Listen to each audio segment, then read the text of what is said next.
your Microlocs ever itch after a retie? Yes, they do. That is something I've also struggled with. Microlocs, definitely because your scalp is exposed, and especially after a retie or when you first do the installation. If you already have a dry scalp, it does. It gets very dry, and because I suffer from dry scalp anyways, so yeah, especially after a retie, I'm having to wash my hair probably the next day or 2 days after a retie just because it's itching so much and flaking up. I do struggle with very dry, itchy scalp after a retie, even after I've moisturized and done that. So typically right after a retie, I'm having to moisturize my hair twice in a week, because typically if it's just a non-retie week where I'm washing my hair, I'll wash it and I'll put oil and some leave-in conditioner and that's it, and I won't do anything else to my hair for the rest of the week. Right after I finish a retie, my scalp is itching and on fire. For anyone thinking about getting Microlocs or starting a Microloc journey, just know that your scalp probably, for most people, I won't say for everyone, but for most people, you're gonna have an extremely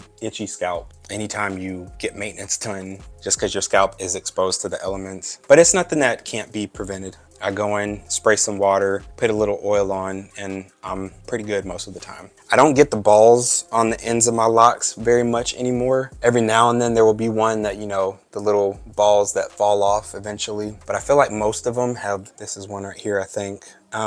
So yeah, I do still have a couple, but for the most part, they've all already had that and they've fallen off. What do you use to make the itching stop? I use two things. I have my DIY oil that I make, so I'll use that on my scalp.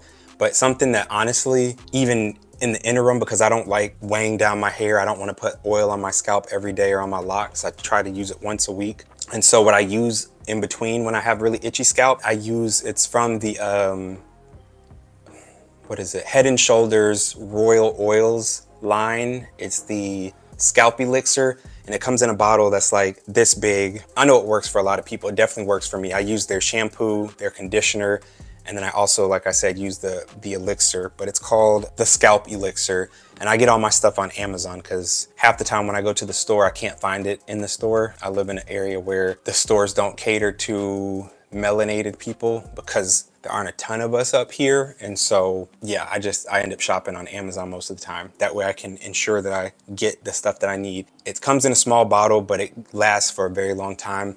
And what you do is you just go through, and in areas where it's either itching or you know it's gonna itch, you just spray a couple of sprays in there, and then you go in and give yourself a little scalp massage. And because it has menthol and other things, I don't know, I can't remember if it's tea tree or eucalyptus, but it's got different menthol oils and stuff in it. And so it warms up your scalp. And I know maybe part of that is just a placebo effect and not anything that you actually need, but it feels like it's doing something. So yeah, you get that warm, cooling sensation on your scalp, and it honestly does work. It keeps my scalp from itching for the whole day, and it smells amazing. If you've ever used Head and Shoulder products, it has that Head and Shoulders smell to it that smells really great, and it's not heavy. It doesn't have buildup or anything like that. So I'll make sure to put the link for the elixir thing in the description box. If you found this video helpful, then go ahead and join the flock by hitting that subscribe button. I post videos like this regularly throughout the week, and go ahead and hit that like button so that I know what type of content you're enjoying.